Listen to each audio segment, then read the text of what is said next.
नमस्कार, जय जगन्नाथ। आज पुणी थे अनुचिंतन माध्यम आपण सहित भेटार एमती एक इच्छा मो भर ये आम विचार कर कथा को नहीं जिते बड़े आलोचना आरंभ करे आज सेमती आउ एक छोट विचार। ये छोट विचार मालिक को नहीं कहीं जानते ना आम समस्ते जानी आम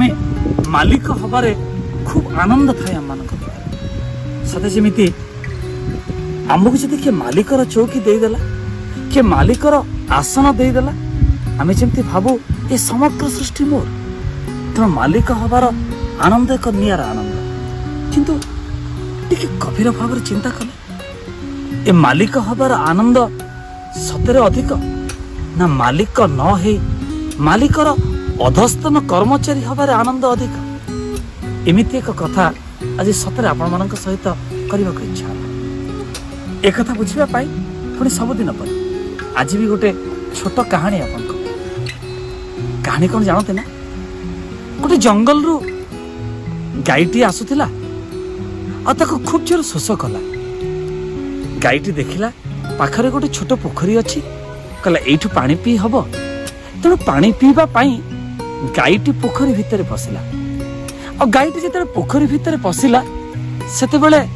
दुर्भाग्यवशत से पोखरी रे पानी कम और पंख अधिक थिला तेणु गाईटी बिचरा पानी पी न पारी पंखरे पशिला किंतु से पंखरे पशिला बोली सेठी पड़िकी रहिला। हठात एई समय रे जंगल रु फेरुथिला सिंह आउ सिंह फेरिकी जेते बेले फेरुथिला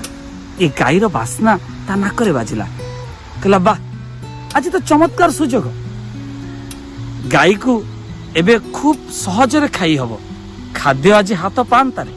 गाई दौड़िकी जाई परिबो नाही पोखरी भितरे तेणु पानी पीबार बाहाना करे सिंह भी पोखरी भितरे पशिला किंतु दुर्भाग्य सिंह दी पंखरे पड़िला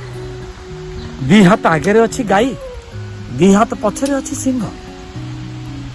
एतिकी बेले गाई हसुथिला गाई हसिबार देखी सिंह क्रोधरे जर्जरित ही पचारिला कहला तू भी मला मुहरे पड़ीचु मु भी मला मुहरे पड़ीची तेबे तू हसुचु कहीं गाई हसी हसी तो चमत्कार उत्तर देला कहला जानिच ना मो पंखरे पड़िबार खबर मो गाईआल टोका जीव मो मालिक को दब मो मालिक आसीब मते मो मालिक ये पोखरी उद्धार करिवो ना तेबे ना तुमे होच सिंह निजको जंगल राजा बोली भाव तुमर के मालिक नहांती तेणु तुमको के उद्धार करने को आसबे नहीं तुम मरवाटा सारा हम तुम मरब तुम निश्चय मरब थारे भाभी देखंतु तो सतरे मालिकटा थिला बोली सिना से गाई को उद्धार करने को आसिला तेणु आमे भी जिते बड़े जीवन रे भावी दबा ए नेत्र देखई जहा चौदिगर से सब अटई मु अधीश्वर आमर के मालिक नहांती ए काठ के पथर घरे जी अच्छी बा ये सृष्टिर पछरे जो अदृश्य शक्ति ये समग्र सृष्टि को चलमान करुची सी केही नुह मु होची मालिक से दिन ए पाप पंकिल संसार भितरे बुड़ी मरिबा सार हब तेणु वास्तव में थरे मालिकर अधस्तन कर्मचारी हो गले जे अनेक विपद स्वत प्रवृत्त भाव दूरे जीव विपद उद्धार पाइबार बाट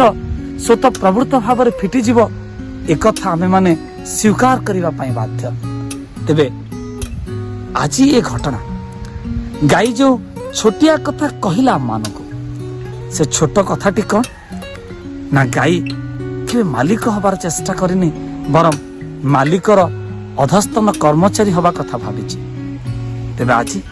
आमको भी एक चिंता करार अच्छे आमे मालिक हवा ना मालिकर अधस्तन कर्मचारी हवा ए विचार आपण मानकर। जय जगन्नाथ, नमस्कार।